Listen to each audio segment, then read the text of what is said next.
Oke, selamat sore semua teman-teman. Kita kembali lagi di TC Edu Talks, Sharing with Friends, Learning from Professional. Kita ada di episode yang kedua. Hari ini kita ada bersama teman saya, teman kuliah saya di Satya Wacana Salatiga, Arum. Selamat siang, selamat sore Arum. Sore. Selamat sore. Sore Di mana semuanya. nih sekarang nih? Selamat sore. Lagi di kantor. Lagi di kantor. Oke, lagi Mm. di kantor ya. Eh, Arum boleh menyempatkan waktu yang sangat berharga untuk kita di komunitas Tunas Cengkeh. Kita ada di program baru Tunas Cengkeh, TC Edu Talk, Sharing with Friends, Learning from Professional. Kita mau bahas soal literasi keuangan, literasi digital, kemudian psikologi, dan yang kita sampaikan di sore hari ini, perbincangan kita nanti akan direkam, lalu akan di-share di YouTube, dan mungkin bisa disaksikan oleh lebih banyak orang. Nah, oke, langsung aja kita ke Arum sebagai narasumber kita. Santai aja, Rum, kita kayak kayaknya tegang banget. Yang Agak minggu tegang. lalu, yang kemarin tuh sama Jaga tuh kelewat santai kayaknya sampai 1,5 jam. Oke. Ya, ini kayaknya karena pressure eh, eksternal auditornya jadinya tegang banget. Santai aja. Oke. Kabar gimana? Baik ya, aman. Baik. Lagi Aman-aman. ada banyak penugasan atau lagi slow? Sebenarnya kalau bulan-bulan segini lagi planning Oh, buat lagi planning. masuk 2025. Oke, lagi planning semuanya ya. Oke, sip. Mm-mm. Nah, aku mulai pertanyaan pertama dengan nanya dulu nih. Pertanyaan Mm. pertamanya tuh, secara spesifik tuh kerjaanmu sekarang apa sih? Kerjaanku sekarang ini sebagai asisten manajer di Dan salah satu manajer. KAP di Jakarta. Heeh. Kerjaannya visit-visit ke perusahaan-perusahaan, ngobok-ngobok laporan keuangan mereka, minta-minta data, Heeh. terus ya ngecek-ngecek gitu. Istilah kerennya audit. Audit. Berarti kalau ini nih salah satu pekerjaan yang paling tidak disukai sama eh, klien mungkin ya. Soalnya minta Iya, ini, minta itu gitu ya. Terus ngeribetin gitu ya. ya, itu yang paling selain audit internal, audit eksternal Mm. tuh juga terasa sangat menyebalkan karena harus memberikan data, harus ini. Nah, itu Mm. oke juga sih. Oke, berarti sekarang jadi auditor eksternal, eh, jabatannya udah asisten manajer. Iya. Oke, asisten manajer sekarang. Oke, sekarang kita konteksnya udah segitu, kita flashback dulu ke pertemuan kita dulu waktu kuliah dulu. Kita nggak terlalu banyak Mm. kuliah yang bareng. Tapi Mm. beberapa mata kuliah aku ingat pernah sekelas sama Rum. Dulu waktu kuliah tuh gimana sih, Rum? Waktu kuliah tuh gimana sih? Sebenarnya kalau kuliah tuh ya kayak pada umumnya ya kayak ya udah datang kelas, dengerin dosen, terus kerjain tugas, ya belajar kalau ada tes. Sebenarnya kalau spesifik suka audit dari zaman kuliah tuh nggak kepikiran ya. Nggak Karena tahu kepikiran. sendiri ya, Ya, pengauditan itu bukunya udah tebel, isinya tulisan semua gitu. lulusan semua. Kayak aduh, kayak banyak banget yang mesti dipelajarin atau kayaknya enggak deh. Dulu bener-bener aku kurang apa ya, kurang tertarik sebenarnya Kurang waktu tertarik. kuliah sih. Iya. Sama sih. Audit. Kalau kita kita kan dulu kan audit, pengantar audit, terus Mm-mm, auditing. Kalau di mm-mm. kampusku sini tuh audit satu, audit dua. Terus tapi kita kan ada ekstra tuh, lab pengauditan. Oh iya bener. Nah, lab pengauditan tuh kan gimana? Aku tuh kesulitan banget di lab pengauditan. Sumpah kesulitan banget. Itu tuh Bentar, kayak aku agak lupa ya. Kelas lab, kayak gimana sih waktu itu? lab pengauditan tuh yang kan ada lab PA, lab Iya, iya. biaya, kemudian lab Heeh, SIA. Nah, lab audit iya. itu yang wah transaksinya banyak kita ngaudit gitu. Kalau zamanku itu aku waktu itu kelasku dijadiin sampel sama Prof Uut sekarang rektor buat Mhm. jadi eksperimen gitu, yang nanti ada Oh. dibagi-bagi ke beberapa kelas. Wah, lab pengauditan tuh berat banget. Jadi dari teori yang kita pelajari di audit satu, terus pengantar audit sama apa namanya auditing itu, terus masuk ke lab audit tuh kayaknya otakku kayaknya mata audit audit ini nggak bisa jadi pilihan karirku.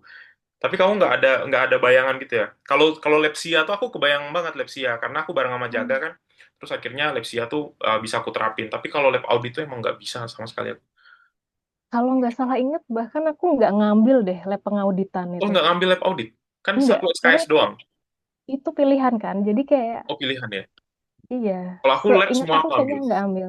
Nggak ambil. Oh, Aku lab SIA, lab audit, lab apa namanya biaya. Terus lab kayaknya wajib akuntan. deh. Sama kalau lab pajak kan endingnya dapat brevet kan. Betul, Nah, itu aku kayaknya itu ambil. wajib Tapi deh. kalau Kayaknya oh wajib tuh. serius ya? Kayaknya wajib. Bahkan itu Berarti nggak emang terlintas di hilang dari ingatanku. core memorimu ya. Emang segitu. Salah satu yang menyebalkan tuh selain lab biaya yang banyak banget, Eh, itu lab audit itu gila hmm, modulnya tuh banyak banget yang kita harus itu. Terus kan kelasnya tuh duduk sendiri-sendiri kan. ah, Ruangannya tuh yang di ruang G yang kecil itu, wah itu intens banget, berat banget kayaknya untuk di eh, materi di situ. hmm. Jadi kalau dari audit sendiri kamu eh, nggak ada bayangan bakal jadi auditor, Nggak ada bayangan sama kayak belum ada minat waktu belum kuliah ada minat. S1 ya. Heeh. Tapi waktu kuliah dulu itu gimana? Organisasi ikut? Termasuk mahasiswi yang kupu-kupu, Kupu. kuliah pulang. Jadi Eh, kayak tapi kan kita ikut, kan wajib ikut panitia-panitia gitu kan? Kalau nah iya masnya ikut? betul. Ikut panitia kayaknya cuma satu ya. Selain itu kayak ikut seminar-seminar sih, lebih ke Seminar-seminar situ. ya? Oh, jadi nggak Betul. ikut yang kayak Senat, BPM, terus Enggak. gitu, itu nggak ikut ya? Karena kondisinya kan aku pulang pergi ya, jadi bukan Oh iya, anak kos. iya, Jadi iya. kayak Capek kan? terkendala transportasi sih waktu Ah, itu. Jadi kayak nggak banyak kegiatan organisasi. iya, soalnya si Jaga juga gitu sih. Dia juga nggak ngambil, Hmm. nggak organisasi. Jadi mungkin relate ya sama audiens kita di sore ini, atau sama mahasiswa kan kondisinya organisasi itu nggak terlalu, ya nggak begitu terlihat gitu ya. Nah, Oh. mereka ternyata tanpa mengikuti organisasi pun mereka bisa gitu untuk, Oh, wah, jadi gitu. Poinnya tuh ternyata meskipun ya kuliah pulang, tetapi eh, tetap bisa di untuk luar itu mencapai ngikutin. sesuatu ya level itu. Nah, eh, setelah itu skripsimu tentang apa? Skripsiku tentang biaya. Ya ya, emang Betul.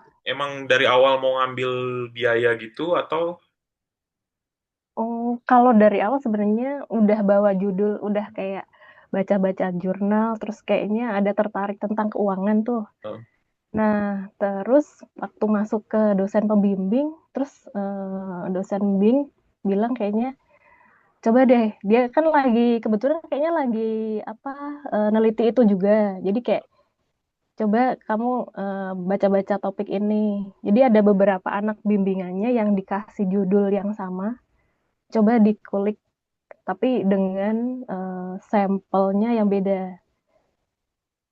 Akhirnya ya udah judul yang dikasih dosen pembimbing yang dilanjutin buat skripsi. oke. Itu emang berarti biaya nggak ada kaitannya sama audit tiba-tiba. Jadi Nah emang iya, hidupmu ini kayaknya ya ya gitu ya surprise-nya nggak ada kita planning ya ya. selama kita gini. Tapi kan emang kalau kalau kita di UKSW kan dulu kan nggak ada punya itu ya penjurusan ya. Jadi kita ngambil mata Betul. kuliah semua yang kita mau, pilihannya juga bebas kan. Pilihannya boleh ngambil Iya, yang bahkan boleh ngambil pilihan di fakultas lain kan. Aku pernah dapat mm-mm. kelas sama anak teknik kayak gitu-gitu. Nah, dia Hmm, emang serandom itu kita bisa tiba-tiba kerjaannya apa. Oh, berarti audit nggak jadi pilihan eh, apa namanya mata kuliah favorit juga, terus enggak. skripsi juga nggak ada kaitannya, Hmm. organisasi nggak. Kalau audit jadi auditor nih pekerjaan pertama atau ada pekerjaan sebelumnya? Oh jadi setelah lulus S1 itu tuh aku kerja di hotel dulu, bagian Oh, cost kerja di controller. cost controller. Mhm, Itu yes. berapa lama setelah lulus tuh? Ikut job fair juga? Nah, ikut job fair tapi emang nggak tahu kenapa yang aku apply di job fair tuh ya emang beberapa ada kayak panggilan interview gitu ya. Heeh. Kayak dari semua yang manggil empat, tiga atau empat gitu ya. Cuma nggak ada yang lanjut gitu. Nah, Oh, pekerjaan di hotel ini bahkan aku nggak apply, itu dapet tawaran. oh dapat tawaran. Nah, waktu itu kayaknya dari angkatan kita ya, akuntansi itu ada beberapa yang emang dipanggil dari hotel ini. Nah, Oh, usut punya mereka usut, hubungi, mereka yang hubungi mm, ya? Mereka yang hubungi. betul, Oh, aku juga sempat gitu dihubungi sama apa ya waktu itu ya, disuruh datang gitu untuk interview, tapi aku nggak datang. iya iya. Lagi lanjut kuliah kan emang nggak boleh kerja di Jawa sih. Jadi Ah. dihubungi. Oh, berarti kamu prosesnya gitu ya, nggak apply tapi di profilnya karena kan ya dikasih Itu alumni dari UKSW ternyata HR-nya. oh, pantas, pantas, pantas, pantas. Itu berarti salah satu privilege juga ya. Iya, Eh, betul. jejaring kampusnya emang kuat untuk bisa gitu ya. Tapi Mm. eh, spesifik cost controller tuh kamu tahu nggak? Dia kayak gimana gitu? Punya bayangan nggak waktu Waktu pertama kali dia? kerja, nggak ada Nggak ada. bayangan sama sekali. Jadi tiba-tiba Bener-bener aja mulai dari nol gitu. mulai dari nol. Tapi emang Heeh, kayaknya kalau kita fresh graduate emang gitu ya. Tapi random juga ya tiba-tiba cost controller di. Kalau yang waktu ngelamar hotel. kerja tuh apply-nya apa? Paling staf akuntansi lah ya. Iya Nggak ya. jauh-jauh dari Nggak lulusan jauh-jauh kita dari lah itu ya. ya. Mm-mm. Ya emang cost controller juga bagian dari akuntansi sih, tapi terlalu random kayaknya untuk kita mau Iya, daftar cost controller. Kayaknya banyak yang manajemen trainee, terus accounting, pajak kayak gitu-gitu masih normal ya. bank, ya. Mm-mm. Bank, ya bank tuh banyak banget. Tapi kalau cost controller tuh agak aneh juga. Berarti berapa tahun di itu hotel di Semarang? Di hotelnya di Itu mana? aku 3 tahun Di di Gumaya Tower Hotel Semarang. Semarang. Ya, Mm-mm. 3 tahun tuh lumayan lama juga ya handle. Mm-mm. Terus akhirnya memutuskan untuk keluar tuh gimana? Nah, karena waktu itu kan kerja di hotel itu sibuk-sibuknya adalah ketika closing, itu akhir bulan sama awal bulan, ya sekitar Oh, seminggu lah ya. Selain itu, kayak pulang kerja sekitar setengah enam. mm, Nah, pulang setengah enam, nyampe kosan, kalau nggak lagi main sama temen kan bingung ya mau ngapain gitu. Kayak waktu itu kayaknya sosmednya baru ada Facebook ya, kayak Facebook-Facebook kan kayak bosen gitu. Akhirnya di tahun ketiga aku ambil AK. oh, Kalau dulu AKT ya, AKT sekarang ya. Mm. Ambil profesi. deket di Jadi Semarang sambil tuh. sambil kerja gitu sambil ngambil profesi. Iya, dulu ambil yang kelas profesional yang malam di weekday. Oh. Tapi nah ini waktu ngambil profesi itu aku kan nggak ngambil profesi ya. Kalau ngambil profesi itu Mm-mm. gimana sih? Pola pikirnya waktu kamu kuliah gitu S1 terus sama profesi plus Mm. sambil kerja tuh gimana sih? Lebih gampang nerimanya, lebih gampang eh, apa untuk nangkap apa yang Mm. dikasih, terus eksekusi ujiannya gitu atau gimana sih? Kalau untuk AKT itu ya, mata kuliahnya tuh kayak nggak kayak mirip sama S1 dulu sih. Mirip. Oh, Kayak iya mirip banget. Jadi waktu ngikutin ya ini dulu pernah dapet nih. nah, Paling dapat. kan yang ngebedain dosennya yang waktu itu ya, Ya, ya. yang mungkin dia share pengalaman dia gitu. Cuma kalau untuk segi materi itu sama kayak S1 gitu. Jadi sebenarnya Sama. pengulangan aja gitu ya. Bener. Mm-mm. Oke. Aku juga nggak kemarin tuh emang nggak ngambil apa namanya nggak ngambil profesi langsung ngambil S2 tapi ya ya gitu mirip-mirip juga. Cuma endingnya kan kita tesis ya itu juga kayaknya dihindari oleh banyak orang karena nulis skripsi yang kedua kali dengan pembobotan yang lebih berat tuh kayaknya Oh. menderita gitu. Oke, jadi sambil profesi, terus sambil kerja, Mm-mm. terus tiba-tiba bisa dapat si Big Four ini gimana? Dapat kerjaan gimana? Ada Ini step bener apa ya kayak entah kebetulan atau gimana ya. Jadi waktu mau menjelang akhir kelas si AKT ini, jadi ada dosen tamu, dia itu praktisi. Kayak aku sekarang, external Iya. auditor. Jadi kayak ngejelasin gimana nih kerjaan sebagai auditor. Bener-bener teknis dia nyeritainnya gitu kan. Terus aku mikir, ih kok keren juga ya kerjaan external auditor. Yang tadinya tuh aku kayak sebelah mata dalam arti kayak banyak banget yang mesti dipelajari, apalannya atau segala macam. Cuma dari bapak dosen tamu itu ngebawainnya tuh kayak, kayaknya keren nih ya kerjaan ini. Ya udah setelah dapet kelas itu pulang langsung searching, nggak tahu kenapa langsung kayak nuju di salah satu Big Four, bener-bener buka dari website, iseng apply masukin, Oh, 3 bulan kemudian dapet. bisa gitu ya. Eh, kalau berarti kamu nggak ikut yang ke itu ya, yang ke company visit kita ke KPMG sama tahun 2000 berapa ya? 11 kalau nggak salah. Akuntansi itu Enggak. buka buat dua dua trip, satu trip, satunya Heeh. KPMG, satunya Deloitte. Nah, aku dapat yang Oh. Deloitte tuh. Nah, itu di data kan siapa yang mau masuk Deloitte? Ah, pingin banget nih masuk Deloitte kan. Heeh. Tapi ya itu nggak cuma masukin nama aja, habis itu nggak ada follow up apa-apa. Tapi Oh. emang gitu ya. Tapi waktu audit dulu kan ada Ibu Susi, ada Pak Ikhwan, itu kan iya, itu kan ini juga kan eh punya KAP, Ibu Susi kan punya KAP juga, Pak Ikhwan juga si apa namanya punya praktisi juga. Itu nggak belum ada Hmm. minat gitu ya. Jadi Belum, karena mungkin terpancang lihat bukunya yang udah oh tebel iya iya. banyak materinya gitu kayak Jadi kalau enggak deh. emang teori gitu kita emang ya kayaknya agak-agak ini ya. Oh, Iya, iya, benar. jadi akhirnya eh, kerjaan si hotel ini, tapi kalau lanjutin kerja di hotel ini cukup mapan. Di hotel kalau untuk Semarang oke sih. Oke. Eh, Mm-mm. apa namanya? Nggak terlalu membosankan, bisa berlibur gitu, bisa ini atau kerjaannya emang rutinitas yang eh, kamu butuh challenge baru gitu. Mungkin karena waktu itu masih kerjaan pertama dan masih umur 20-an awal gitu Ya ya. ya, Jadi ya. kayak pengen Ingin. nyoba-nyoba explore. Jadi mungkin ya pengen opportunity yang lebih dulu. Dulu tuh karena kerjaannya kan yang aku bilang bener-bener lembur-lembur atau kayak hektik banget itu yang pas akhir bulan sama awal bulan. Hari-hari biasa ya kayak biasa aja gitu. Nah, sekarang kalau ini auditor berarti udah berapa tahun? Ini berarti tahun ke-10.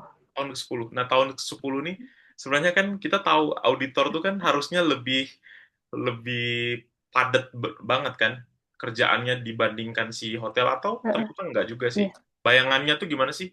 Karena kalau dosen kan kita ini ya bisa jelasin aja nih teorinya gini gini gini gitu. Tapi yang di lapangan itu Mm-mm, kamu bisa menikmati 10 tahun pekerjaan gitu sampai sekarang udah asisten manajer gitu. Gimana? Itu mm-mm. terasa atau Sebenarnya gimana? eh, bisa tetap stay di pekerjaan sampai selama ini dan Jakarta loh ini kan Semarang Mm, macet tapi Jakarta kan lebih macet lagi kan lebih padat lagi gitu nah lebih macet kamu bisa lagi, ya iya iya. bisa bertahan sampai Mm. segitu gimana. Sebenarnya niat awalnya pindah ke KAP itu 3 tahun, ya paling 3-5 tahun lah ya. Habis itu mau move ke company. Company Cuma dalam perjalanan waktu tuh kalau di perusahaan atau kayak hotel kemarin aku kerja itu kan siklusnya tiap bulan nyantai, terus kayak ya closing, ya nyantai, closing. Nah kalau di audit itu kayak roller coaster. Kita nyebut ngebagi timeline itu ada dua, peak season sama low season. oke. Peak season itu ketika kita hektik dengan kerjaan itu berarti lagi sibuk-sibuknya. Nah, ketika low season itu pas lagi bener-bener klien udah beres semua, terus udah pada rilis, jadi kita tinggal training-training aja yang dikasih dari company gitu. Oh, Nah, disitulah ketika pas low season, saatnya kita manfaatin libur, oh, oke. Kalau peak season berarti cuti. itu yang Hmm?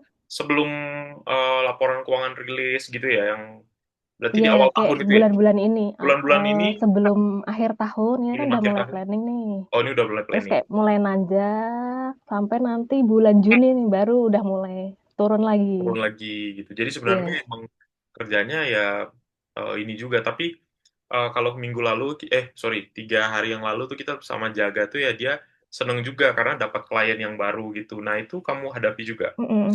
Ya, jadi klien baru. Mm-mm. Atau ada juga yang Sebenarnya mm, kliennya sama gitu. kebetulan di 3 tahun belakangan ini aku pegang kliennya sama terus. Oke. Tapi ketika di awal-awal tahun kayak bisa tahun ini kamu pegang klien ini, tahun depan bisa ganti. Biasanya sih kalau emang timnya nggak resign itu bakal recurring dipakai terus selama levelnya untuk masing-masing klien itu budgetnya masuk komposisinya.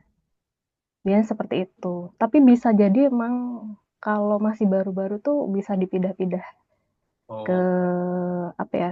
Kemungkinan bisa ganti kliennya lebih tinggi sih. oh ya kalau masih baru ya, baru-baru masuk gitu. Mm-mm. Itu kan berarti eh tadi posisinya kamu dari kuliah nggak punya minat sama sekali, terus kerjaan Mm-mm. skripsi nggak ada into banget sama si audit ini, tiba-tiba ada lowongan dan langsung daftar dan ya keterima gitu dan bisa survive sampai setahun ini. Nah Mm-mm. sekarang kehidupan di ini yang mau kita bahas nih, kehidupan ini yang mau Mm-mm. di-share sama audiens, sama teman-teman yang mungkin nggak bisa dijelasin sama aku atau teman-teman dosen karena kita punya sudut pandangnya sudut pandang teoritis. Nah, sudut Mm-mm. pandang praktis yang mungkin bisa di-share. Siapa tahu setelah kamu share ini nanti banyak yang, oh, aku juga mau nih jadi auditor eksternal, terus pada apply semua. Karena sekarang kan apply-nya lebih gampang kan orang lihat dari LinkedIn ya. Beda zaman dulu Mm-mm. kan. Memang LinkedIn dulu udah ada, tapi kan Udah ada, tidak semasif sekarang gitu. Nah, benar. terus lowongan juga bisa di aksesnya sekarang tuh udah luas banget. Nah, Mm-mm. kayaknya emang kita butuh inspirasi gitu ya. Jadi Mm-mm. mungkin kamu bisa cerita gimana sih kerjaanmu tuh dari Mm-mm. pressure, tekanannya, terus misalnya skill yang kamu dapat, knowledge, ini karena Mm-mm. hitungannya udah 10 tahun, berarti udah lama banget. Jaga juga udah sekitar 13 tahunan di posisinya Mm-mm. itu. Berarti kuanggap kalian udah profesional, udah expert, udah Mm-mm. lama banget kan. Nah, gimana menghadapi tekanan, terus kemudian skillmu nambah atau enggak, knowledge-mu, terus relasimu, gimana sih kehidupan pekerjaanmu selama 10 tahun ini? Mm. Jadi mungkin ketika masuk dari anak daerah ke Jakarta gitu agak culture shock dulu ya. Ya. Pokoknya dari yang kayak pace-nya santai, kayak lambat, ya bukan, ya pokoknya santai lah. Terus tiba-tiba masuk ke Jakarta yang orang-orangnya tuh kayak buru-buru dan bener-bener cepet gitu, emang agak culture shock deh. Awal-awal juga kayak agak pendiam ya, maksudnya mau ngomong kan logat Jawanya kayak malu gitu ya. Cuma itu kesalahan yang waktu aku tahun pertama jadi audit itu nggak jangan sampai terulang sih. Jadi jangan malu buat ngomong, jangan malu buat nanya. Kadang kan kita kayak kalau aku sebagai orang Jawa kayak agak sungkan, apa-apa sungkan gitu ya. Cuma ketika kamu masuk ke auditor, jadi kayak mindset kamu harus apa ya berubah. Maksudnya jangan takut nanya. Nanya boleh, tapi kamu udah punya bekal dulu gitu. Oh iya. Misal ketika kamu sebagai staff baru, terus mau nanya ke senior kamu, lihat senior kamu lagi sibuk kan kadang kayak takut nih mau nanya. Tapi sepanjang kamu udah tahu apa yang mau kamu tanya, kamu udah ada bekal nih, nggak kosong bener-bener nol gitu. Tanya aja. Soalnya ketika kamu malu bertanya di awal, ketika udah sampai ujung, senior kamu nanyain dan kamu nggak tahu, itu malah jadi kayak bom di belakang gitu ya. Apalagi dengan kerjaan sebagai auditor, itu kan eh, timelinenya nggak mepet Ada Iya, yang mepet, ada yang emang panjang. Cuma ketika sesuatu yang kamu bingungin di awal nggak kamu komunikasikan dengan baik, itu jadi ledakan di akhir tuh bikin semua orang stres. Ya udah, itu sih kadang yang anak-anak baru yang aku selalu bilang, kalau kamu bingung, jangan sungkan buat nanya. Karena pengalaman aku dulu kayak gitu kan. Jadi aku kayak jangan sampai nih apa anak-anak baru ngalamin yang aku alamin gitu. kalau kalau kamu masuk ke situ kan, penelitianku nih ada yang tentang imposter syndrome ya. Jadi tuh Mm-mm, kita tuh sebenarnya kita mampu ya, kita mm-mm, mampu tapi secara kompetensi mampu dan dilihat orang mampu, tapi kita kayak mm-mm, kayaknya aku masuk sini nih karena keberuntungan aja deh, karena bejo gitu. Eh mm-mm, ya untung-untungan aja aku bisa gitu. Kamu ngerasa mm-mm, bagian dari itu juga atau karena ini hanya perpindahan culture shock aja jadinya oke ini sementara gitu. mm. Itu Aku nggak tahu ya ini imposter syndrome apa enggak. Cuma emang dari dulu aku selalu pikir kayaknya aku hoki deh. Maksudnya anak oke. daerah nih ya, nggak ada basic yang dari gimana gitu. Kok bisa gitu nyempil satu, bener-bener yang dari Semarang angkatanku tuh satu doang gitu. Oke. Kalau Ya cum, gimana? berarti emang ya mungkin kita ada di posisi itu semua ya. Kalau kita sendiri gitu ya, terutama sendiri. Eh, Tapi itu waktu penerimaanmu tuh, waktu masuk situ tuh emang hire-nya dari beberapa tempat gitu. Enggak, aku bener-bener masukin CV-nya di website, bener-bener Oh, enggak, upload maksudnya berkas di. ada yang masuk barengan sama kamu terus dari Oh Jakarta ada, ada. Kebanyakan dari iya. Jakarta. Banyak kan dari Jakarta, ada yang dari Jogja juga. Oh. Cuma mostly dari Jakarta. Kalau secara skill dari kamu Hmm. masuk mulai masuk gitu junior gitu terus dihadapi Hmm. sama eh, apa etos kerjanya Hmm. tempatmu tuh gimana sih, upgrading skill sama biar bisa sampai sekarang itu kamu butuh berapa waktu untuk adaptasi. Nah, eh, kan ini kerjaan pertama, cost control terus nggak terlalu Hmm. into sama mata kuliah audit dulu. Nah, tapi kamu udah ada di dalam kolam nih. Nah, sekarang untuk Hmm. adaptasinya tuh sampai bisa kamu punya skill yang oke, kamu rasa oh ini bisa nih. Terus sama punya knowledge yang naik tuh gimana sih adaptasinya? Berapa lama gitu kamu butuh waktu? Kalau berapa lamanya sih, tergantung apa ya, tingkat levelnya ya. Kalau Oh, untuk level staff itu sebenarnya tahun pertama kan working paper yang dikerjain tuh masih yang sederhana. mm, Jadi kayak selama ini penilaianku untuk yang new joiner itu kayak sepanjang kamu paham konsepnya, kamu menunjukkan itikat yang baik ketika kerja dan mau belajar, itu tuh udah poin plus sebagai new joiner dan staff baru ya. Nah, nanti naik level ke level senior. Nah, senior itu kamu dituntut apa? Yang pertama selain nguasain materi kamu juga mesti dituntut untuk coaching.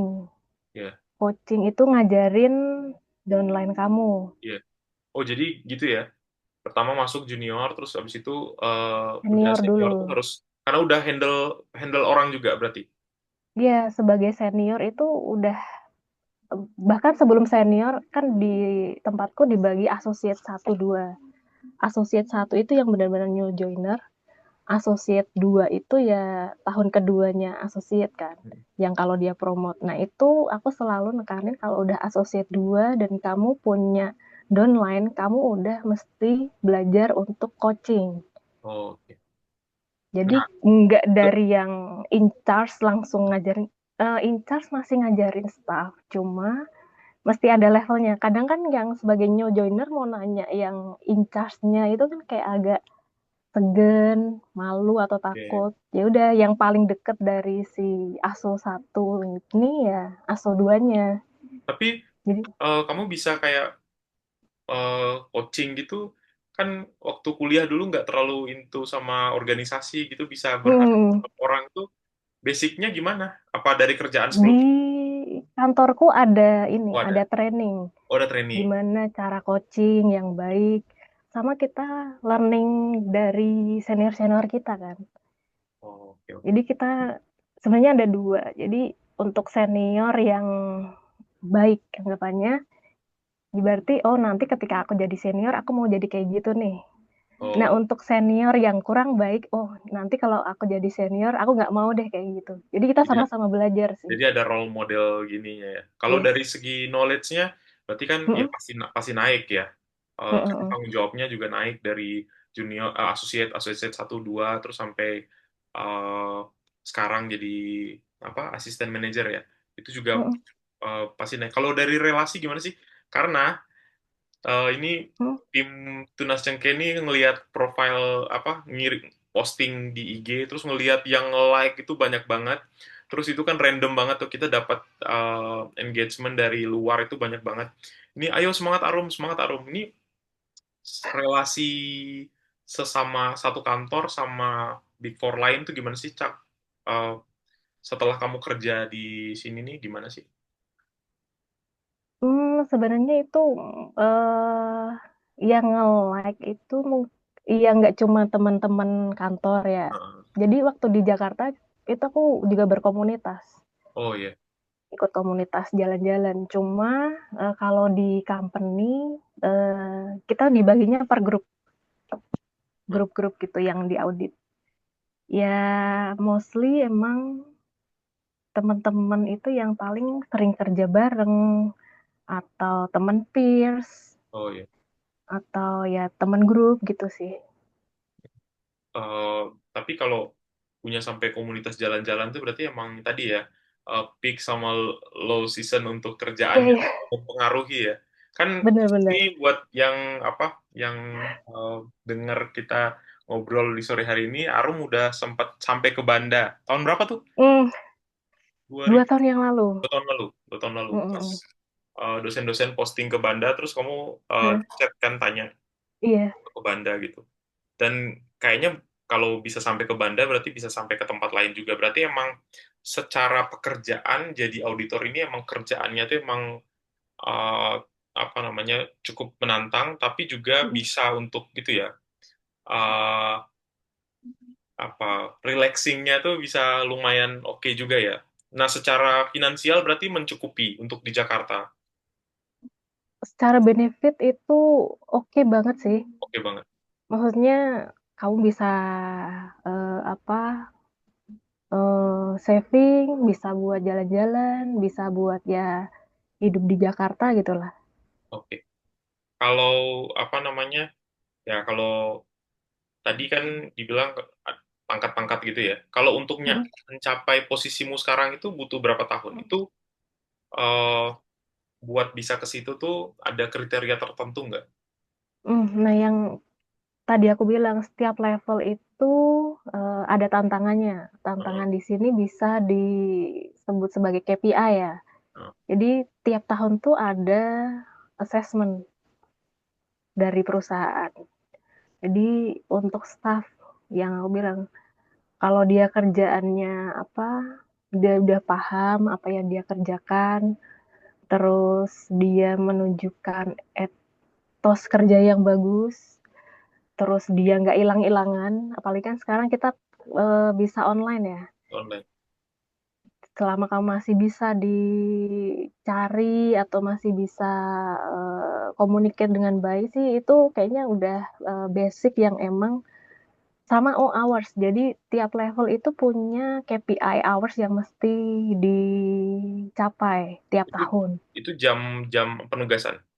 Betul, Jam jam penugasan. penugasan. Mm-mm. Kalau terkait jam penugasan gitu, eh, untuk tiap levelnya tuh punya spesifikasi. Jadi kayak junior tuh harus capai jumlah jam tertentu, terus Iya, nanti aneh. ya beda-beda Mm-mm. beda ini ya, Beda-beda. Mm-mm. beda-beda gitu. Mm-mm. Nah, oke, ini secara apa namanya, kenapa bisa sampai di situ, terus Mm-mm. yang kamu rasakan tuh kita udah tahu. Nah, sekarang kalau misalnya lebih teknis sedikit ke audit, Mm-mm. eh, sebenarnya apa sih yang dicari sama auditor tuh? Mm-mm. Kalau orang awam kayak mikirnya, nih auditor pasti nyari-nyari salah gitu ya. Salah.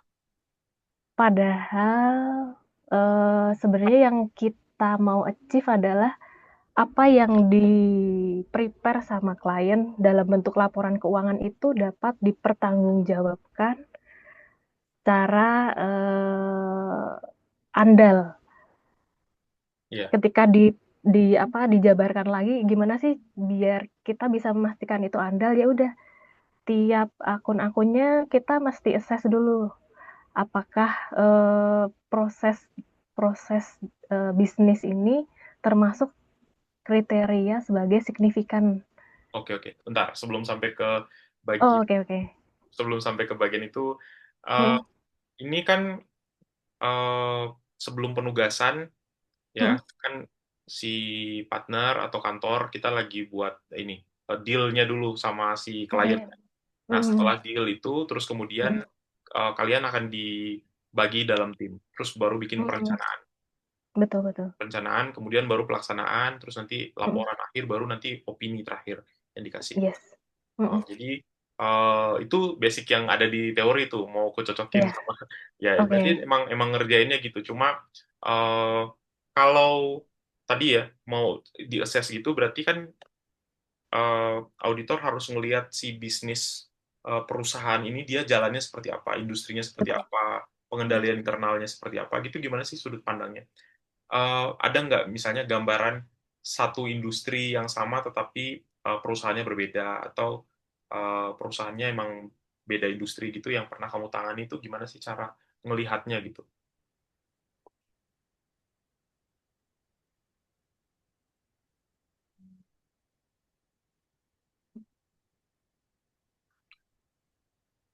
Halo.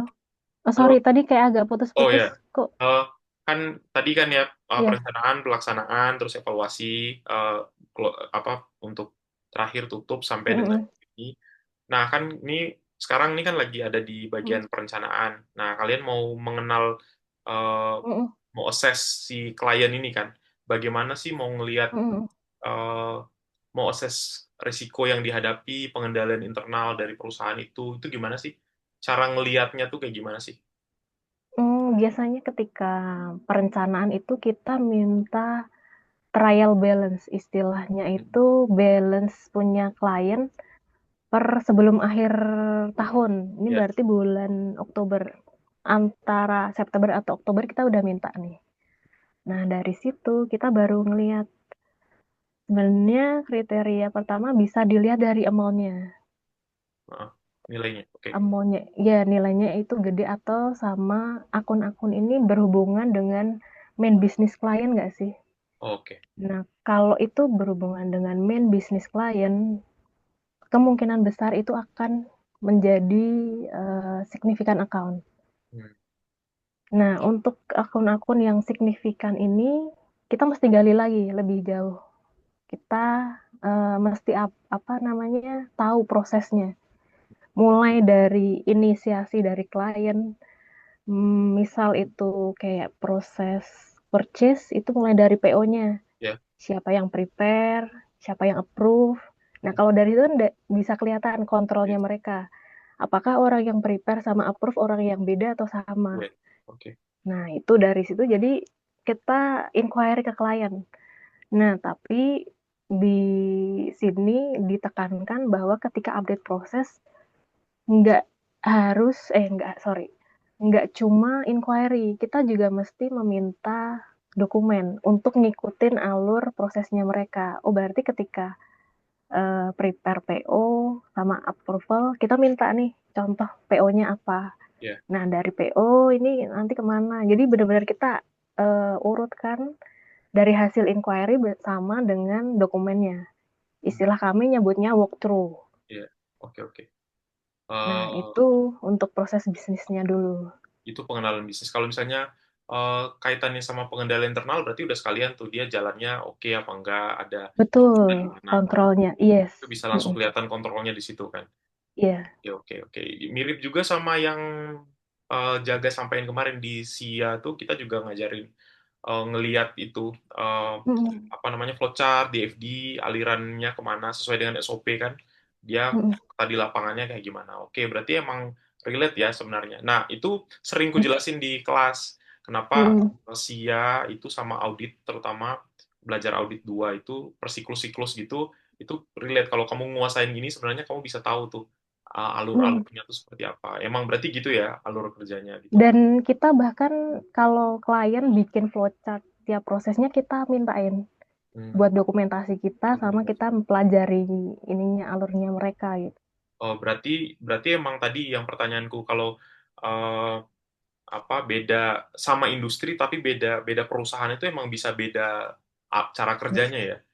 Dan juga pengendaliannya kan beda-beda juga ya. Kendaliannya juga beda-beda. Mm-mm. Itu berarti penting banget tuh di bagian perencanaan untuk nentuin nanti kalian taktisnya untuk di lapangan gimana. Karena penugasan tuh biasanya berapa lama?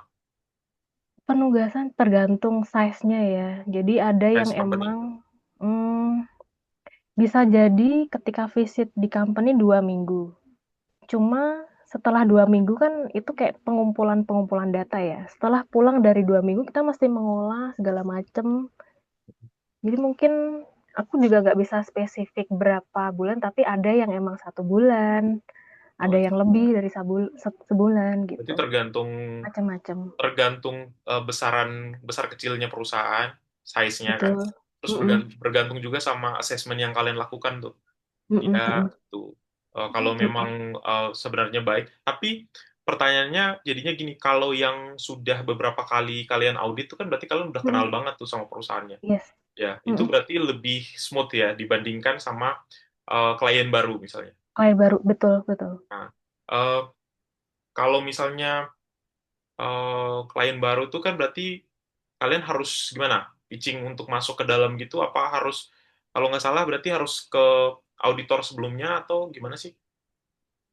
Nah, misal kalau kamu dapet klien baru yang benar-benar tahun ini, kamu mesti tahu balance, bukan balance, kayak kondisi tahun lalunya kan, karena kan kita mempelajari histori ya. Mm-mm. Nah, kalau kayak gitu biasanya dari company kami kayak mengajukan surat ke KAP sebelumnya untuk izin mau lihat booking paper. Oh iya. Mereka nggak akan nge-share booking paper mereka atau apa ya sistemnya segala macam, tapi biasanya kalau perusahaan yang Big Four itu mereka akan nyediain laptop. Jadi kita visit ke company Big Four lain, terus ya udah kita buka laptop dia, kita sambil pelajari dokumentasi mereka tentang laporan keuangan tahun lalunya kayak gimana. Misal ada yang mau ditanyain, ya udah kita take note, nanti kita discuss sama manajer kalau nggak partnernya yang apa engage tahun lalunya gitu. Oh, gitu. Jadi emang tetap bisa dapat gambaran karena memang kan secara aturan kan auditor kan nggak bisa selamanya di satu perusahaan itu kan di klien itu. Betul. Dia Mm-mm. harus pindah setelah Mm-mm. berapa 5 tahun ya kalau nggak salah harus pindah. Oke, berarti emang eh, pengenalan akan si klien itu ya penting banget ya untuk. Mm-mm. Nah, sekarang berarti eh, dari yang kamu nggak suka audit, kamu kan harus tahu aturan-aturan audit. Mm-mm. Kamu harus tahu aturan PSAK, FRS, karena kan ada kaitannya sama mungkin eh, anak perusahaan yang dari luar gitu kan, eh, dia akan ngikutin induknya kan, misalnya gitu. Mm-mm. Berarti kamu harus tahu bisnis perusahaannya, SOP-nya gimana, jalan kerjanya gimana. Itu banyak banget tuh yang harus diketahui untuk bisa kerja gitu. Itu gimana? Mm-mm. Maintain isi Mm. kepala gitu. Itu kadang bayangan ketika kita belum terjun ya, Ya, mesti ya. tahu semuanya. Cuma ketika pas benar-benar masuk di sini, waktu jadi associate, iya kamu di apa ya, disarankan untuk mempelajari. Cuma emang kamu terbatas, maksudnya nggak tahu pun nggak apa-apa gitu. Kalau Iya, masih awal-awal ya, karena tingkat apa namanya tanggung jawab tiap level kan beda. Cuma ketika kamu udah sebagai incas itu kayak istilahnya eh, leadnya, ya, lead tim itu di ah, bawah manajer ya. ya. Nah, ketika kamu udah jadi incas, kamu mesti naik level nih. Kamu mesti tahu peraturan-peraturan ya kayak PSAK gitu. Nah, itu ya ketika mau masuk ke klien, oh ini bisnis kliennya apa sih? Kita coba cari kira-kira nih PSAK yang relate sama bisnis klien seperti ini tuh Iya, apa iya. aja gitu. Oh gitu. Kayak gitu sih. Jadi Jadi sebenarnya kalau kalau disebut mhm, kalau tanggung jawabnya lebih tinggi itu pressure-nya yang lebih ini ya, harus tahu jangan iya sampai itu ya. mesti mhm. Dan kalau dibilang apal, nggak apal. Jadi kayak ya udah kita emang kalau emang butuh tahu langsung searching aja, PSAK yang relate apa aja gitu. Oke. Kalau sekali turun gitu biasanya ya pasti tergantung size-nya ya. Size perusahaan sekali turun Mhm, tuh berarti harus berapa associate, berapa junior, berapa senior, berapa itu yang sampai dengan lead. Kalau manajer tuh dia bisa ngelit beberapa tim kan. mhm. Nah, kalau yang Incas pun turun ke bisa beberapa tim. oh gitu. Berarti Mhm. sekali turun itu biasanya berapa tim untuk ngerjain satu penugasan itu? Tergantung size ya. Kadang aku bisa dapet staffnya cuma satu doang. Jadi kayak 2 orang doang untuk ngerjain Oh iya. satu atau 2 PT. Ya, ada yang komposisinya 3 itu associate satu, terus ada senior, terus baru incas. Ada yang kalau gede banget itu dari ASO satu, ASO 2, terus ada senior, baru nanti incasnya. Nah, itu banyak banget tuh. Karena ini Banyak banget, tergantung size-nya ya sih, sama tergantung jumlah size-nya emang PT-nya. ya tergantung PT-nya ya. Eh, Mhm. transaksinya juga gede banget. Karena ini kaitannya sama eh, apa ide ide penelitianku. Nah, mungkin juga bisa ditangkap. Kalau kerjaan tuh kan dia banyak tuh. Nah, orangnya dikit, terus Mhm. waktu yang harus dikejar, deadline-nya harus ada. Kan kalian kan Mhm. kerja kan by schedule ya, nggak boleh sampai mundur gitu kan. Kliennya Mhm. eh, perjanjiannya kan. Ngamuk. Ya. Nah, itu pasti ada lemburnya, terus Mhm. ada lemburnya. Nah, aku pingin pingin banget dari tahun 2020, 2021 gitu neliti tentang itu sisi psikologis. Nah, orang yang sering bangun pagi sama bagus di peak performance-nya tuh di pagi hari sama di malam. Nah, itu gimana sih? Kalau misalnya lembur gitu, kamu ngerasa nggak, "Wah, aku nih lebih senang kerja pagi, lebih Mhm. maksimal, tapi harus kerja sampai lembur." Lemburnya tuh gimana? Sampai jam 8, jam 9, jam 10, atau kayak gimana sih kalau kerjanya tuh? Sebenarnya tipe tipe orang beda-beda ya. Ada yang emang aku punya teman yang dia itu on-nya kalau malam. Jadi bener-bener jernihnya itu di malam gitu. Night owl Tapi namanya. ada juga ya, Nah, kalau aku tipe yang pagi gitu. Kalau masih fresh dari pagi bener-bener ya udah mulai lebih awal aja gitu. tapi itu Cuma mhm, mempengaruhi gini nggak? Kayak kerja gitu nggak? Karena kan tuntutan pekerjaan auditor eksternal tuh kan ya itu karena deadline waktu terus penugasannya bentar itu gimana sih mhm. bisa maintain kayak Kalau maintain ya, sejauh ini ya karena tuntutan mau nggak mau mesti harus beres sesuai dengan jangka waktu yang udah ditentuin, ya udah paling kalau aku nyiasatinya ini sih, ketika emang, bisa dikerjain hari itu, ya udah dikerjain. Kadang kan kalau kita mikir, "Ah, besok aja deh." Nah, ketika kita punya mindset, "Ya udah besok aja," takutnya di esok harinya itu ada kerjaan baru lagi gitu. iya iya iya Jadi kalau kayak, ya lemburnya udah parahnya tuh mhm? lemburnya sampai jam berapa 11 jam 10 atau Wah, kalau ketika benar-benar mendekati deadline itu bisa lewat hari sih. sampai Oh, lewat hari ya sampai iya lewat hari. oh, Betul. Makanya itu sebutannya peak season ya, karena benar-benar se-peak itu. tadi kan kamu bilang kalau si asisten manajer juga bisa in charge di beberapa tim kan. Berarti Mhm. dalam sekali penugasan sekali satu bulan itu bisa berapa penugasan? Misalnya visit ke sini dulu, terus visit ke sini, nanti laporannya sambil gitu atau gimana sih? Karena kan ada tim yang ngerjain kan? Atau gimana sih? Mhm. Karena itu mempengaruhi Nah, sebenarnya kalau sudut pandangku ya kalau pelaksanaan gitu cara ya mhm, eh, apa keakuratan kerja kayak gitu eh, timnya tuh gimana sih gambarannya? mmm, nah kalau di kantor kami itu, kita ada jadwal yang, untuk, apa ya, mengalokasikan klien-klien untuk tiap orang. Iya, Jadi udah kelihatan nih, untuk satu bulan ini aku ada alokasi ke klien mana aja, itu idealnya. iya. Nah, Cuman kadang nggak idealnya itu ketika misal dari Senin sampai Jumat minggu ini aku klien ini. Minggu depan aku udah klien lain. Nah, kenyataannya dalam seminggu ini klien ngasih datanya seret nih. Iya, Kayak diminta datanya susah, terus diajak ketemu juga kayak susah gitu. Mau nggak mau sesuai jadwal, minggu depannya kita pindah ke klien lain. Udah ngerjain klien lain. Nah, ketika ngerjain klien lain, klien yang sebelumnya ngasih data. Nah, itu kadang yang nggak idealnya kayak gitu ya. Namanya nggak bisa disiasatin kayak gimana, cuman mungkin kita baiknya dikomunikasikan ke tim atau ke incasnya. iya, Oh, aku lagi klien ini nih. Mungkin nanti aku kerjainnya emang jeleknya kalau di hari itu kamu benar-benar full terutilize sama klien yang lagi dialokasikan. Mau nggak mau kamu mesti ngorbanin waktu weekend kamu nih buat ngerjain klien sebelumnya. Kalau nggak gitu nggak bisa kepegang. kepegang ya. Karena emang Mm-mm. semuanya berdasarkan jam. Tuntutan sih, Tapi betul. waktu misalnya visit ke company itu sekitaran Jakarta atau Jawa aja, atau ada yang sampai ke Papua, Makassar, ke Sumatera gitu, yang harus berangkat-berangkat gitu.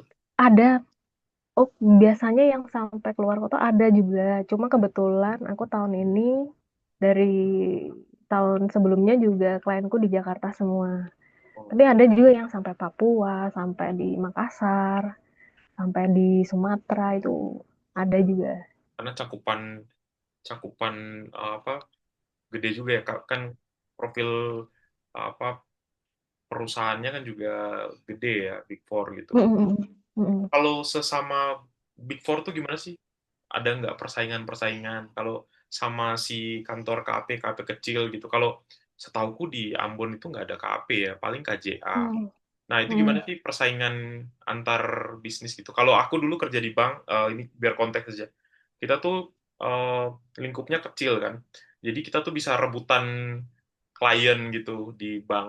Nah, kalau si Mm. dokter nih gimana sih? Apalagi sesama KAP atau KAP Before sama yang kecil-kecil tuh kayak gimana sih? Kalau untuk pitching-pitching klien sih aku belum pernah ya, jadi Loh, aku nggak tahu. nah, itu Maksudnya kan di balik mungkin itu layarnya levelnya itu, levelnya partner ya, levelnya partner. iya. Mm-mm. Kalau berarti se, 10 tahun ini ada kemungkinan untuk naik jadi manajer, kemungkinan naik untuk itu ada kemungkinan kamu bisa tetap tahan di sini terus. Sebenarnya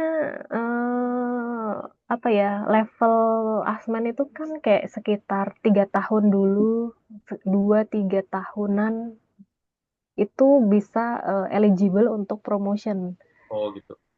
Cuman emang kondisinya itu mungkin dibatasin untuk berapa apa ya, posisi manajer yang bisa untuk masuk promotionnya. Jadi mungkin seleksinya agak lebih ketat nih dari tahun-tahun sebelumnya. Oke oke. Ah, ini eh, semester ini nih aku lagi ngajarin AKL konsolidasi Mm-mm. konsolidasi.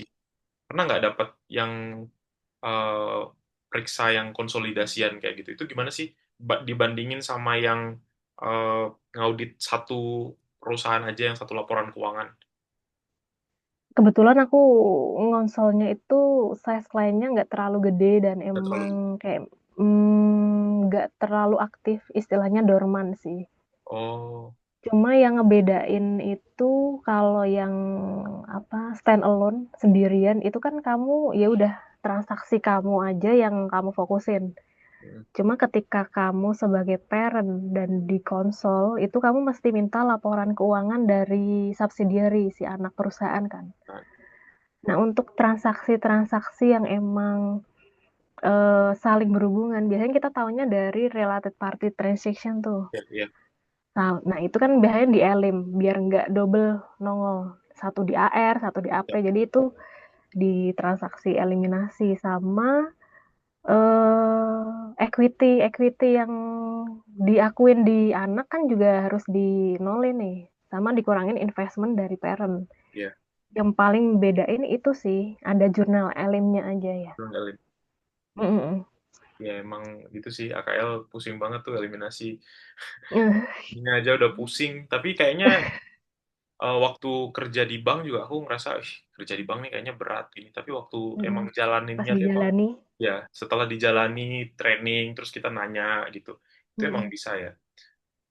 Karena yang paling sebenarnya kalau dari tadi kamu jelasin itu, satu kali penugasan itu sebenarnya pressure point yang paling penting sampai dengan opini itu muncul. Opini itu nanti hasil kerja tim kan, terus nanti partner tanda tangan.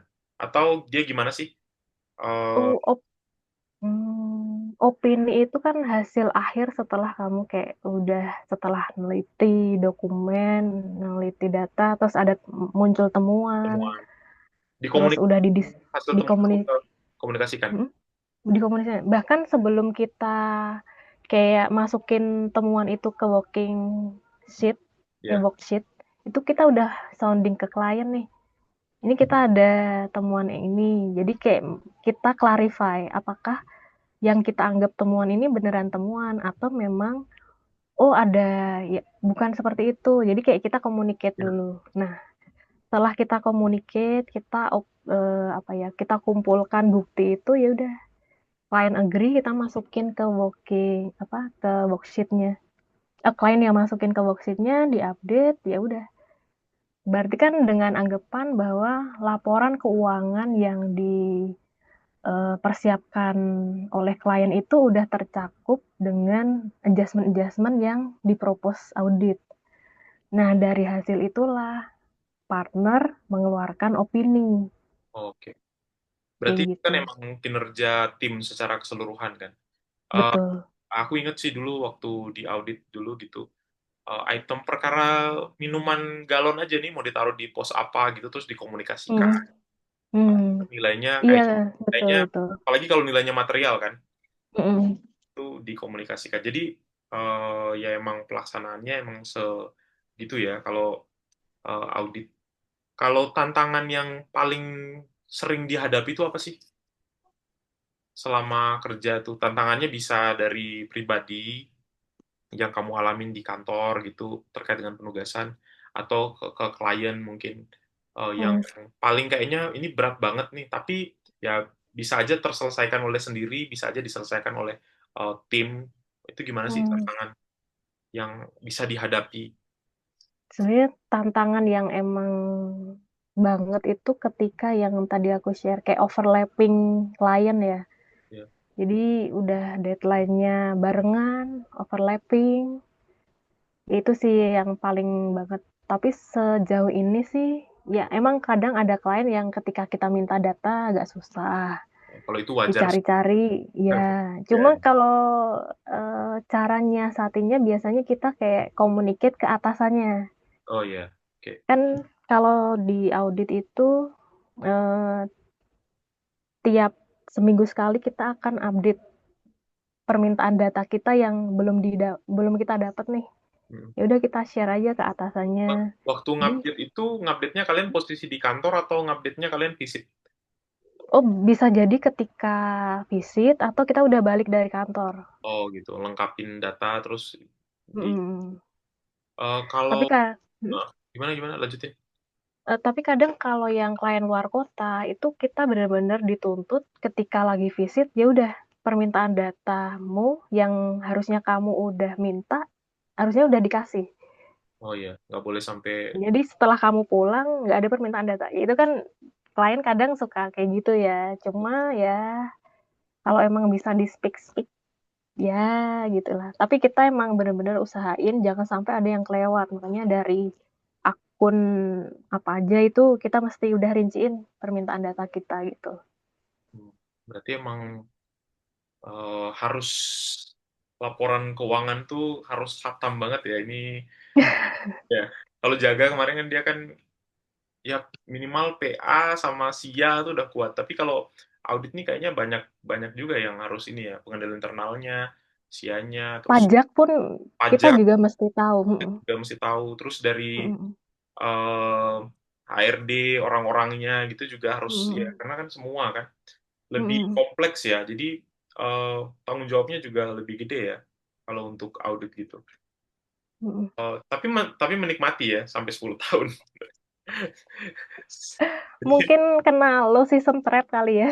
eh, itu yang paling bahaya tuh. Nah, kita udah lumayan lama juga nih, udah udah sejam. Mmm, Mungkin ada teman-teman yang mau tanya-tanya sama speaker kita. Di sini ada beberapa, ada Wijang, ada teman-teman dosen juga, sama teman-teman mahasiswa. Mungkin ada yang mau nanya terkait dengan yang di-share. Jadi sebenarnya yang dipelajari secara teori itu ya segitu ya. Itu relate, betul, mhm, pelaksanaannya memang taktisnya itu bisa kadang lebih ribet banget karena mhm, tumpukan pekerjaan dan itu wajar banget di dunia pekerjaan. Tapi kadang bisa ya sesantai itu, terus mhm, tergantung dari company-nya itu besar atau kecil. Oh ya, kalau betul. kalau misalnya kalian tadi repetisi di klien yang sama gitu, berarti Mhm. lebih slow, slow banget ya. Lebih smooth, lebih kita tahu apa yang kita hadapin gitu ya. Jadi cara time management kita juga udah lebih oke lah dibanding klien baru. Jadi kayak kita bener-bener masuk ke hutan belantara ibaratnya kan. Nggak Iya, tahu medan lah atau ibaratnya. medan. Oke. Mhm. Mungkin ada yang ingin eh, ditanyakan, kayaknya ada yang bisa dapat insight gitu terkait dengan eh, skripsi mungkin atau terkait dengan jenjang karir. Nah, karena kalau kalau skripsi kebanyakan mahasiswa tuh neliti tentang profesionalisme, independensi, Mhm. kompetensi itu Mhm. kayaknya udah basic ya. Kalian udah harus punya itu ya. Itu harus, Itu udah harus dan tiap tahun kita ada training yang training. emang mesti ngupdate soal independensi, integrity gitu. Karena ada kemungkinan itu bisa geser ya. Misalnya kayak Karena ketika itu terciderai ya, itu akan mencoreng selain nama baik kamu, nama baik perusahaan juga akan tercoreng. Bisa jadi perusahaan kamu kena penalti atau apapun gitu. iya ya, karena risikonya juga bisa sampai risiko hukum kan kalau terjadi kesalahan gitu. Jadi emang berat juga ya Mhm. tanggung jawabnya untuk audit ini. Kalau kalau posisimu sekarang ini di uh, asisten manager itu kan karena Big Four ya. Kalau ke KP kecil tuh bisa naik gitu atau enggak sih sebenarnya? Mungkin manajer kali ya? Tim manager ya, Mhm, tim manager. mhm. Karena itu tapi kan uh, ya nyari klien dan lain-lain emang tugasnya ini Ya juga. iya sih, Jadi bener, itu emang manajer agak partner itu kalau agak kalau kecil beratnya. KP kecil tuh juga lumayan berat berarti ya dibanding KP. Dan iya sih, mungkin timnya nggak sebesar kalau KAP besar kali ya? Kalau oh ya KPMG ini kan uh, multinasional ya. Nah, dia kan Mhm. handle juga yang induknya di luar gitu. Terus anak-anaknya yang di sini itu gimana sih cara kerjanya? Kalian komunikasi dengan sesama KPMG itu gimana sih? Yang di negara lain atau gitu, itu Mhm. gimana? Ada punya kontak, punya relasi, bisa bekerja sama kah atau gimana sih? Oh, kalau masih sesama Kepi sih kadang mungkin, bisa sih kayak dari Kepi luar, visit ke Indo, karena mau ngecek ke anak perusahaan yang diaudit dari luar. Bisa sih saling communicate gitu. Ah, ini yang mungkin kalau nggak ada yang nanya, mungkin pertanyaanku yang kedua terakhir ya. Yang pertama tuh Oke, kan auditor itu ngaudit ya. Terus kalau si mhm. kantor KAP ini untuk dia bisa maintain nama baiknya, Mmm. pekerjaannya, itu gimana? Siapa yang nilai? Nah, itu aku juga pernah tuh, maksudnya discuss sama temen peers-ku ya, nih kita kan ngaudit nih, terus yang ngaudit kita siapa? Kalau nggak salah atau, mungkin nanti bisa dikoreksi, setahuku mungkin dari BPK ya, Hmm. yang ngaudit, cuma aku bener-bener nggak tahu sih sampai sekarang, Itu karena kayak, laporan ah, laporan keuangan perusahaan kami pun juga nggak di-share secara umum kan, jadi ya. kayak siapa yang ngaudit itu juga aku juga kurang tahu sih pastinya ya. Tapi yang jelas tuh harus sesuai sama itu ya, apa namanya aturan-aturan gitu. Karena itu yang Betul, resiko hukumnya sih yang paling tinggi kan. lebih tinggi ya, mhm, mhm. Oke. Yang terakhir mungkin karena nggak ada yang nanya ini terakhir tips deh buat eh, teman-teman yang mungkin ingin Tertarik gitu berkarir ya. di Mm-mm. auditor eksternal entah itu di KP Mm. manapun ya Big Four atau manapun itu gimana sih tipsnya biar bisa sustain pekerjaannya bisa menikmati itu apa yang bisa Arum bagi ke teman-teman. Mungkin nanti sebelum kayak selesai kuliah, persiapkan diri sebaik mungkin. Ibaratnya kayak mau maju perang, kamu mesti siapin amunisi, kayak ambil TOEFL. Apalagi kalau kamu mau masuk ke perusahaan multinasional itu TOEFL itu wajib. Jadi kayak kamu belajar bahasa Inggris. Terus sama ini sih, ketika company-company kayak companyku kan ini juga kadang suka buka kelas magang ya. Oh iya. Dia ada periode-periode magang. Kalau memang memungkinkan, join lah. Karena bisa jadi ketika kamu magang dan di-assess dinilai performamu selama magang oke, bisa jadi kamu akan direkrut Oke, oke. sebagai staff. Kalau Gitu dari sih. kinerja perorangan itu gimana? Ya paling ulet, disiplin gitu wajib ya. Itu udah Yang fix bawaan itu udah nggak boleh meleset iya, gitu. Kalau yang pen, ya skor punya etos kerja yang bagus kerjanya sih. bagus itu udah pasti ya. Apalagi di Betul. level auditor gitu memang udah pasti ya. Selain etos juga kamu punya attitude yang baik. Attitude yang baik itu bukan yang ramah atau kayak gimana enggak, tapi kamu tunjukkan kinerjamu dengan baik sama ya udah jaga kepercayaan ketika kamu udah ngomong A, ya udah kamu buktiin ke A. Kalau ketika kamu udah meleset ya kayak orang yang kasih kepercayaan kayak agak mikir gitu ya. Iya, iya. Itu sih. Mm-mm. Oke, nggak terasa nih udah sejam lebih kita ngobrol. Akhirnya kita bisa ngobrol lagi.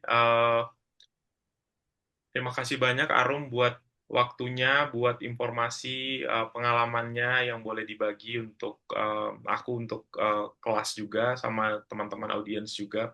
Nanti kita bakal share di YouTube juga biar bisa dilihat sama banyak orang. Mm-mm. Mudah-mudahan bisa menjadi inspirasi terutama untuk teman-teman yang ada di Indonesia Timur karena Iya, bener. kesempatannya kita tuh nggak sebaik di teman-teman di Jawa gitu ya. Mm-mm. Mungkin ini bisa jadi salah satu trigger buat teman-teman yang mungkin lagi ngambil konsentrasi auditing gitu ya, atau yang mau swift masuk ke audit karena ngerasa wah kayaknya dari ini lebih cocok gitu ya. Terima kasih banyak informasinya, sukses untuk kerjaannya.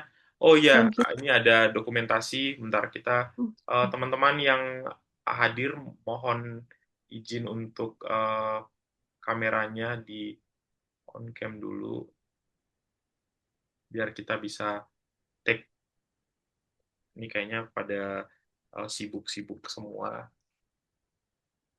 Oke, kita take ya. Satu, dua, tiga.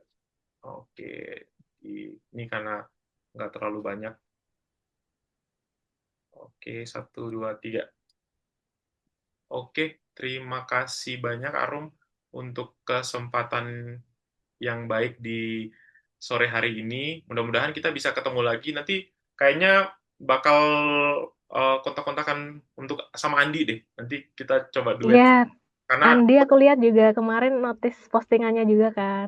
ntar kita ngobrolin lah di belakang. Oke, Oke, terima oke. kasih semuanya. Sampai Thank you jumpa untuk kita semua semuanya. dari komunitas Tunas Cengkeh. Ya, bye. Bye-bye.